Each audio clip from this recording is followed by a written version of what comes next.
Baby food pouches, they scream convenience, right? Marketed as the perfect solution for busy parents, organic, natural, packed with veggies, fruits, and even protein. They seem to make the perfect sense. But beneath that convenient, colorful packaging lies a reality that's far less appealing. Before our son was born, we knew we were going to take a very different approach to feeding. His first food wasn't a sweet puree or rice cereal. It was a medium rare Florentine steak. At just 6 months old, even before he had teeth, he'd sit there with that steak, sucking out all the nutrient-rich juices. And to this day, he's a thriving, healthy little boy with a natural preference for real, whole foods. I mean, sure, it hasn't been all perfect, and getting him to eat anything else but meat definitely was a battle at some point. But watching him grow up without the dependency on processed sugary flavors has shown me the power of building these habits early. So occasional use might be understandable, but making pouches a daily or even a primary food source introduces significant developmental compromises. Experts described sucking from a pouch as lacking true food exposure. The child isn't engaging senses fully, seeing the food's form, feeling its texture, smelling its real aroma, or learning to manipulate different consistencies. It's a passive experience,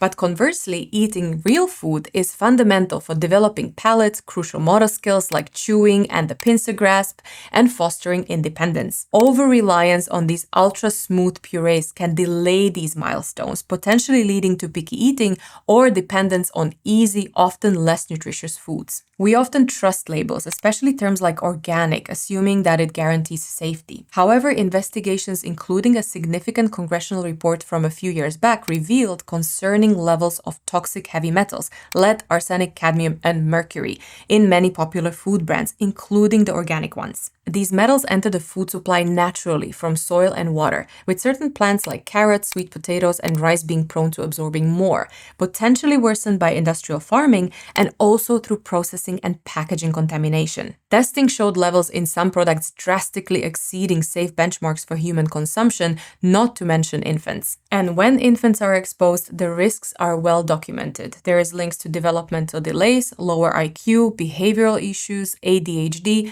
and also connections to autism. But okay, so what about regulation? While bodies like the FDA have set some action levels, progress has been slow, and the levels are inadequate for infants, and coverage isn't comprehensive across all foods and metals. And on top of all this, internal company documents reveal that companies knew about these levels, yet kept the products on the shelves and marketed them as wholesome, ultimately meaning that you cannot rely on regulations for safety. Beyond the ingredients, the packaging itself presents another layer of potential exposure. This study in environmental science and technology shows these plastic pouches leach micro and nanoplastics into the food. Even stored at room temperature, these pouches released millions of plastic particles per serving. Then when you heat the pouch, even indirectly in warm water, the numbers skyrocketed into the billions. These tiny plastics can cross the gut barrier, enter the bloodstream, accumulate in vital organs, and even cross the protective blood-brain barrier. The potential long-term consequences are deeply concerning. You have hormone disruption, inflammation,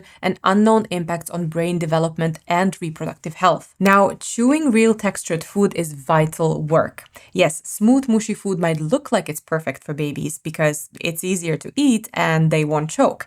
However, insufficient chewing early on is linked to issues like crowded teeth and narrow palates. And the pouches offer no resistance, essentially bypassing this muscular training. Chewing is also essential because it kickstarts digestion with the help of saliva, and it also strengthens jaw muscles, which is critical for proper facial development and dental alignment. Finally, many pouches, even vegetable blends, rely heavily on high sugar fruit purees for taste. So this constant exposure to sweetness can train the palate towards sugary preferences, making acceptance of complex flavors harder later. And it also bypasses the physical work of eating. Yes, checking labels for added sugars and fibers is important if using pouches, but recognizing their inherent limitations compared to whole foods really is the key. Now, considering all this, what do you do? It's easy to feel overwhelmed or stick with the convenience. This takes work, but what you want to do is to prioritize offering a variety of whole, real foods with texture as soon as your baby is ready, which is usually earlier than most people think. So eggs or tender meats like grass-fed liver or steak, butter, maybe some soft-cooked root veggies, and fresh fruits. Whatever you choose to feed your baby, the point is to encourage self-feeding to build skills, even if it means having to clean up a mess a few times a day. And remember, making simple purees or soft foods at home is often easier than expected, and it gives you full control over the ingredients. So by choosing real food over processed pouches, you are not just feeding your child, you're shaping their palate, their health, and even their development. But what if that food is only half the equation? Because here's the truth no one talks about. In 2025, babies are spending more time strapped into containers than ever before. Bouncers, strollers, swings, car seats. It's created a silent epidemic called container baby syndrome. And it's delaying milestones, weakening core strength, and rewiring how babies learn and move. That's why we didn't just feed our son differently, we also moved differently.